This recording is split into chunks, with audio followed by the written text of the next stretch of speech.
So, I started this channel with sneaker unboxings, did a lot of hypebeast shopping hauls, then some early looks as well. Made so many guides on how to buy sneakers on retail, how to buy from StockX, how to buy streetwear brands. But this quarantine actually made me realize that I had not covered so many basics for all you new guys out there. So I made videos about starting a sneaker collection, about buying from resellers in India, making money reselling sneakers. But while doing all this, I forgot about a very important topic, and that is sneaker lingo or sneaker terminology. So today, we will talk about 10 sneaker terms that you need to know before getting into sneakers. What's up guys, welcome back to another video.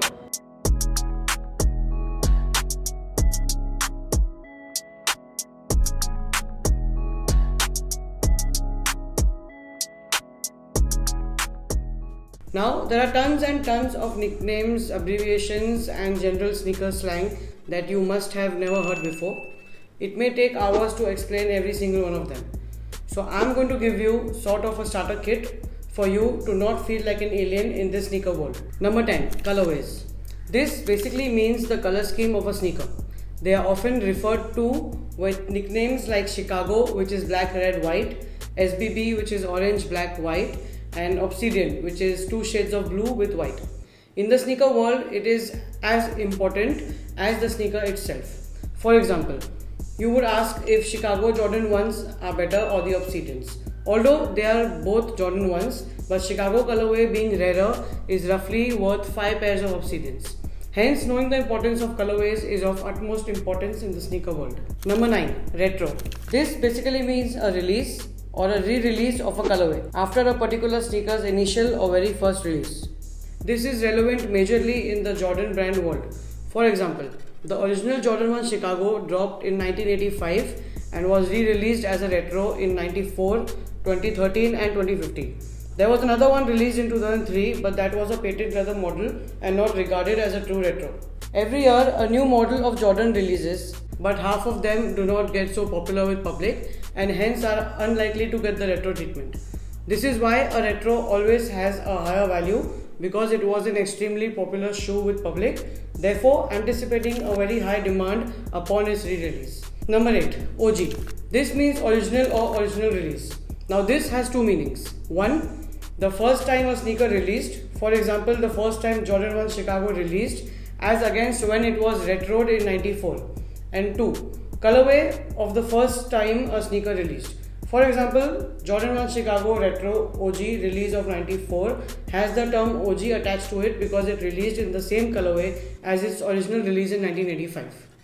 Number 7. Bred. This, like most of you know, means black and red. It was one of the OG colorways of the OG Air Jordan in 1985. Why this is so iconic is because this colorway of Jordan 1 was officially banned by the NBA because it did not comply with the uniform regulations at that time. Most Jordans, even other hype sneakers for that matter, that you see today are also available in the Bred colorway. It had become a fan favorite. So if you want to start with one sneaker, then Bred is definitely a safe bet. Number 6. Beaters. This is what you would usually call daily wear. Most likely an older model of a shoe with significant wear and tear on them. These are your go-to sneakers, not bothering much about its condition or the box and accessories it comes with, as you usually don't expect much from it if you do want to sell it later. It can be a good starting point on a budget if you are looking for some cheap, decent old sneakers. Number 5. GR and Limited. GR means general release. These are sneakers that are easy to buy at or around retail prices, as they release in much higher quantities and hence does not have any resale value which is higher than its retail price. The more limited a sneaker is, the higher will be its resale value. It basically works on a supply and demand principle. Like I mentioned, Chicago and Bred being rare and iconic respectively will have a much higher demand and hence makes it more limited, commanding a higher resale value as it quickly sells out, thus supply not meeting the demand of the sneaker. Add to this some collaborations and you get hyped sneaker, which means very high demand compared to the supply, therefore taking its resale value through the roof. Number 4. Grails. Speaking of limited and hyped sneakers, a grail is a pair of sneakers that someone wants more than any other sneakers. This may be different for everyone. If you have never bought an expensive sneaker and you are willing to stretch your budget to any amount for a pair, then that is your personal grade. At times, people might want to pay over the market value as well. If they want a particular pair which isn't easily available, then that's also a grade. But like I said, it's different for all. Doesn't always have to be the most limited sneaker out there. So what's your grade sneaker? Let me know in the comments below. Moving on. Number 3. LC. This means legit check. With the amount of fakes available everywhere, this is very essential when buying sneakers. Many a times when you have a doubt or need confirmation about the authenticity of a sneaker before buying one, you need to get them checked if they are authentic from maybe someone you trust, and this is called doing a legit check. Number 2. DS, VNDS and pads. I know most of you guys know what this means, but it is the most important aspect when getting into sneakers, so I cannot not mention it. DS means dead stock. In simple language, brand new, unworn, in its original packaging and presumably with tags. Basically as it comes from the factory. Now VNDS means very near dead stock and pads means pass as dead stock. If a sneaker has been worn even once, irrespective of how carefully, they are basically worn. So that's VNDS.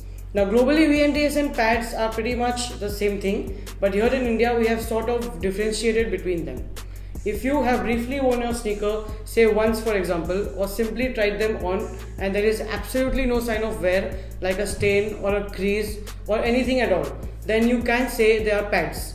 Basically, you simply cannot tell if it's worn at all as compared to VNDS, which might have very minor signs of wear. It's like the best condition of used sneakers. Now keep in mind, there is nothing like VVNDS or VVVVVNDS. That's just a joke. They are simply used sneakers and you should ask for detailed pics from the seller. And finally, number 1, UA or replica. Know this for a fact. Anything involving the words unauthorized, replica, good quality, super authentic, B grade, 7A are fakes. It means they are not made by the brand, and no matter how close they look to the real ones or how good the quality is, they are still and will always be fakes. So please do not buy them thinking they are any better than other fakes. So these are all the terms you need to know while starting with sneakers. I will make more updated videos time and again so it becomes easy for you to get used to this slang, slow and steady. That's all from me for today. Please do not forget to like this video and share it with your friends, and I will see you next week with another one. Peace.